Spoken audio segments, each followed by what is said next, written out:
Boa tarde, olá turminha, quarto ano B, tudo bem com vocês? Esta é a nossa aula de quarta-feira, 24 de fevereiro. Vamos aí fazer o nosso cabeçalho e anotar qual é a aula de hoje. Antes de mais nada, a Pro vai falar sobre as normas do nosso grupo, tá? Sempre terá um recadinho, então hoje eu quero falar um pouquinho das normas do grupo, para a gente fazer o melhor trabalho possível a favor da aprendizagem de vocês. Então, essas normas servem para vocês, para os papais, para os responsáveis, né? Papais, mamães e responsáveis por vocês. O objetivo do grupo são as informações sobre as atividades dos alunos e sua aprendizagem.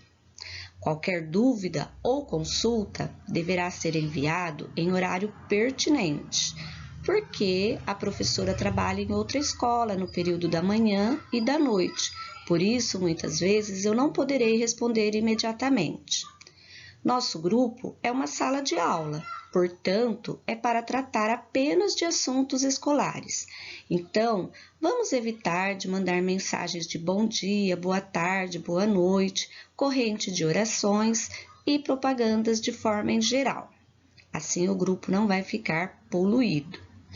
Vamos respeitar todos os membros do grupo, principalmente preservando a imagem de nossas crianças. Então, se vocês tiverem alguma reclamação, né, vamos fazer no particular, com a professora, colocar os nossos pontos, né, e aí a gente vai procurar melhorar da melhor forma possível. Se alguém não estiver bem, comunique à professora no privado, para que eu tome as devidas providências.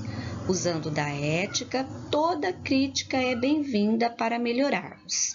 Então, não precisa ter medo, não precisa ficar, pensando que não é para falar. É para falar sim, mas pela ética, né? Vamos conversar aí no particular com a professora quando você ver que alguma coisa no grupo não está legal, tá bom?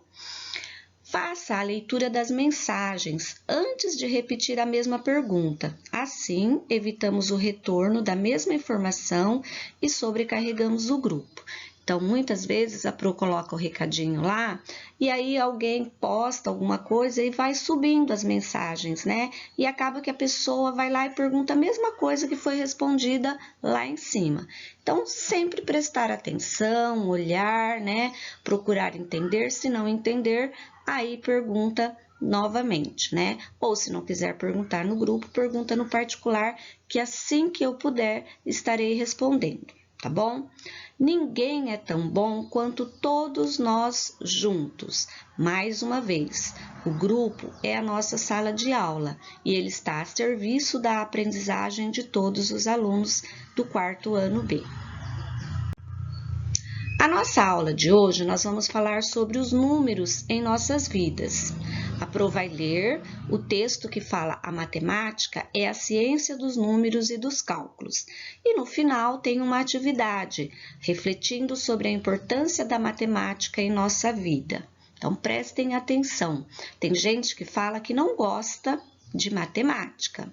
Mas a matemática, ela está em nossa vida desde quando a gente é gerado, ainda na barriga da nossa mãe. Você já parou para pensar que mesmo antes de nascer, os números fazem parte da nossa vida? Com quantos meses você ficou na barriga da mamãe? Que dia, mês e ano você nasceu? Com quantos quilos você nasceu? Que horas você nasceu? Com quantos centímetros você nasceu?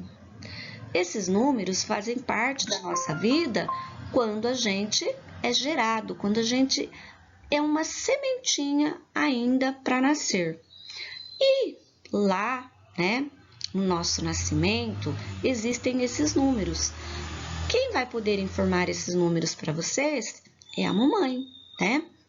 Papai vai dizer assim, olha, você nasceu com tantos quilos. Quando você nasceu, você media tantos centímetros. Você nasceu no dia tal, no mês tal, no ano tal, né? Então, tá tudo marcadinho, registrado em números e também a hora que você nasceu, né? Eu, por exemplo, nasci no dia 17 de fevereiro de 1968. Eu nasci às 18 horas, era um sábado de carnaval. Olha só, minha mãe contou isso para mim e eu nunca esqueci, né? Ela diz que eu nasci muito magrinha, muito pequenininha, né? Pesava pouco menos de 3 quilos. E também que eu era miudinha, né? Os centímetros eu não lembro mais, mas eu sei que eu era muito pequenininha e continuo pequenininha até hoje. A minha altura é 1,53 m, então a Pro é baixinha. A matemática é a ciência dos números e dos cálculos. Então, nós temos números por todas as partes. Desde a antiguidade, o homem utiliza a matemática para facilitar a vida e organizar a sociedade. Sempre foi assim. Foi uma necessidade que o homem teve, né? Há milhares de anos, o modo de vida era muito diferente do atual. Os homens primitivos não tinham necessidade de contar. Eles não compravam, não vendiam, portanto, eles não usavam dinheiro.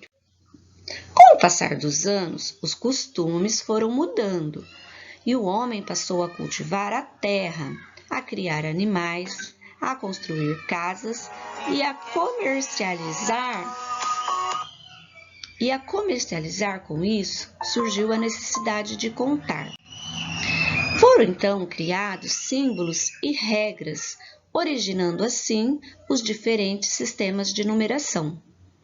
Bom, então nós temos o sistema de numeração egípcia, conforme vocês estão vendo aí no desenho, e embaixo o sistema de numeração romana. Foram esses os dois primeiros sistemas de numeração da história da matemática. O sistema de numeração indo-arábico, que foi usado pelos hindus que viviam no vale do rio Indo, onde hoje é o Paquistão, e eles conseguiram desenvolver um sistema de numeração que reunia as diferentes características dos antigos sistemas. Esse sistema posicional decimal, criado pelos hindus, corresponde ao nosso atual sistema de numeração. Olha lá, 1, 2, 3, 4, 5, né? Por terem sido os árabes os responsáveis pela divulgação desse sistema, ele ficou conhecido como sistema de numeração indo-arábico. E são eles 0, 1, 2, 3, 4, 5, 6, 7, 8, 9. Qual é a importância da matemática na nossa vida? Vocês conseguem imaginar? Dá para viver sem matemática? Será que nós conseguimos, viver sem os números nas nossas vidas? Olha, quando a gente vai para a escola, a gente precisa dos números, porque existe uma distância. Quantos quilômetros é da sua casa até a escola? Qual é o horário que você sai da sua casa para chegar a tempo na escola? Certo? Qual é o número da rua da sua casa? Tá vendo como os números fazem parte da nossa vida? Quando você vai ao mercado e você tem uma importância, por exemplo, R$100, e você vai gastar, como que você faz essa conta para saber se o dinheiro vai dar? Não é verdade? A matemática está presente em nosso dia a dia. Basta olhar ao nosso redor, nos cálculos, nas ciências, nas brincadeiras, A matemática e os números foram fundamentais para a invenção do computador e do telefone. O telefone celular é um dos que mais usam a matemática, Todos os números, as letras, todas as mensagens que tem lá, elas são representadas por um número, E esse número é o que faz com que apareça todas as imagens no telefone. A matemática é uma das ciências mais importantes para o desenvolvimento mental. Não é apenas a aritmética do dia a dia, mas sim o desenvolvimento do raciocínio. A cada momento vivenciamos a matemática em todos os nossos movimentos. Ao acordar, quando olhamos a hora, quando saímos de casa, calculamos o tempo para chegarmos em nossos compromissos, no trabalho, na escola, enfim, em tudo que fazemos, a matemática está presente. Matemática, então, não é um bicho-papão. Ela é necessária para a nossa vida, ok? Agora, a atividade é para que vocês anotem no seu caderno de classe. Quantos quilos você nasceu? Então, você vai perguntar para a mamãe e vai por aí. Com quantos quilos você pesa hoje? Então, você já se pesou? Já foi na farmácia? Sabe quantos quilos você pesa? Quantos centímetros você media quando nasceu? E hoje, qual é a sua altura? Qual é o número do seu sapato? E quantos anos juntos as pessoas da sua casa têm? Então, você vai somar a sua idade mais as pessoas que moram na sua casa e vai colocar aí, tirar uma foto e mandar para a professora. Ok, turminha? Por hoje é só, até amanhã e beijos da Pro Heleninha ou Maria Helena.